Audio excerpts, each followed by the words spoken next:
আরজিকর কাণ্ডের প্রতিবাদে আসানসোলে বিজেপি যুব মোর্চার পথ অবরোধ ঘিরে উত্তেজনা। সোমবার আসানসোলের কর্পোরেশন মোড়ে বিজেপি যুব মোর্চার নেতৃত্বে পথ অবরোধ করে। উপস্থিত ছিলেন আসানসোল দক্ষিণের বিজেপি বিধায়ক অগ্নিমিত্রা পাল।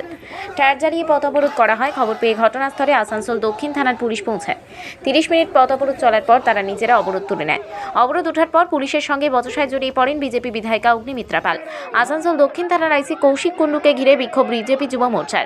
রীতিমতো পুলিশের সঙ্গে তীব্র বচসায় জড়িয়ে পড়েন বিজেপি বিধায়ক অগ্নিমিত্রা পাল। এমনকি আইসির পিছু ধাওয়া করতে থাকে বিজেপি যুব মোর্চা।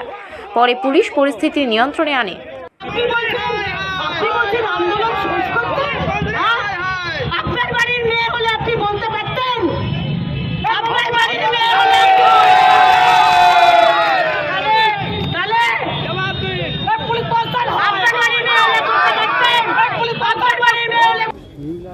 মুখ্যমন্ত্রীর পদত্যাগ, কারণ মমতা ব্যানার্জি স্বাস্থ্যমন্ত্রী হিসেবে তিনি তার দায় এড়াতে পারবেন না। আজকে প্রথম দিন থেকে 9 তারিখে আমরা সবাই আর্জি করেছিলাম, আমি নিজে ছিলাম। আজকে আমাদের থানার বড়বাবু কুণ্ডুবাবু এসে আমায় জিজ্ঞেস করছেন আর কতক্ষণ করবেন।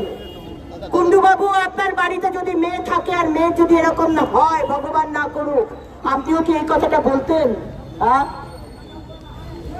আপনার পুলিশের কাছে আমার প্রশ্ন, আপনারা এফআইআর করেননি কেন? 18 ঘন্টা হয়ে গেছে, আপনারা জায়গাটাকে স্যানিটাইজ করেননি। আজকে সিবিআই বলছে যেটা আসল ক্রাইম সিন সেটাকে চেঞ্জ করে দেওয়া হয়েছে। আবার প্রশ্ন মুখ্যমন্ত্রীর কাছে, সন্ধ্যের পরে কেন পোস্টমর্টম হলো? সুপ্রিম কোর্টের নির্দেশ, সন্ধ্যের পর পোস্টমর্টম হতে পারে না, তাহলে কেন সন্ধ্যের পর পোস্টমর্টম করলেন? কেন কেন আমার অভয়ার বডিকে রাখা হলো না, প্রিজার্ভ করে রাখা হলো না? কেন? আমরা বারবার প্রতিবাদ করেছিলাম, বারবার পুলিশের কাছে আর্জি জানিয়েছিলাম বডিকে প্রিজার্ভ করুন, কিন্তু আপনারা কথা শোনেননি। আপনারা জোর করে বাবা মারও কথা না শুনে আপনারা সোদপুরে নিয়ে চলে গেলেন। আমার প্রশ্ন মুখ্যমন্ত্রীর কাছে, যখন সোদপুর শ্মশানে নিয়ে যাওয়া হয়েছে তখন সেখানে টিএমসির এমএলএ আর টিএমসির কাউন্সিলররা কি করছিল? কি কথা বলছে? মুখ্যমন্ত্রী মমতা বন্দ্যোপাধ্যায় পদত্যাগ, এবং আগামীকাল সমস্ত পশ্চিমবঙ্গের মানুষ রাস্তায় নামবে একটাই লক্ষ্য, নবান্ন ঘেরাও।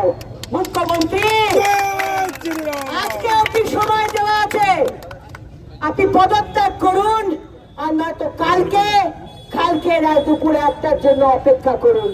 আর নবান্নর ছাদে হেলিকপ্টারটা লাগতে ভুলবেন না, হয়তো আপনাকে পালাতে হতে পারে। কুণ্ডুবাবু, আপনার যদি লজ্জা থাকে আমাদের আন্দোলনকে বাধা দেবেন না। আপনার বিনীত গোয়েলকে বলুন